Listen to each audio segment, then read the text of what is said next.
बेंगलुरु के शांति नगर में हिंदू मुस्लिम इत्तेहाद का पैगाम देते हुए कांग्रेस के मुकामी एमएलए एनए हारिस ने आज़ादी की 75वीं सालगिरह का जश्न मनाया। इस मौके पर हेलीकॉप्टर हादसे में इंतकाल कर जाने वाले chief of defence staff Bipin Rawat और दिल का दौरा पड़ने की वजह से इंतकाल कर गए कन्नड़ा के मशहूर हीरो पुनीत राजकुमार को भी खराज अकीदत पेश किया गया। कर्नाटक प्रदेश कांग्रेस कमेटी के सदस्य डीके शिवकुमार ने कांग्रेस की मेंबर साजी मुहिम का भी इफ्तिताह किया। हिंदू, मुस्लिम, सिख और ईसाई मजहबों के रहनुमाओं ने इसमें शिरकत की। एमए हारिस ने कहा कि मुल्क और पूरी दुनिया को कोरोना की बीमारी जल्द से जल्द निजात मिले, इसके लिए खुसूसी दुआएं की गई। 2 साल के वक्फे के बाद शांतिनगर में बड़ी तादाद में अवामी तकारीब का इनेकाद किया गया।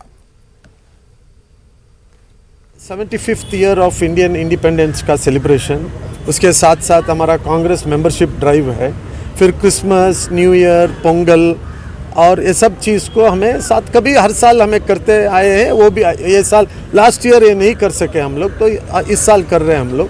और अभी परसों हमारा CDS chief of defence staff जो एक्सीडेंट में उनका देहांत हुआ, उनके लिए हम एक श्रद्धांजलि भी करेंगे। हमारे सबका प्यारा पुनीत राजकुमार के लिए भी हमारा कॉन्स्टिट्यूंसी में एक बड़ा प्रोग्राम नहीं हुआ, उनका भी श्रद्धांजलि करेंगे हम लोग। As per our Karnataka Congress Party President's direction, my friend and my good friend and MLA from Shantinagar, he has organized a very big program of launching this membership drive. I am also voter of Shantinagar. I appreciate Mr. Harris for organizing such a good program.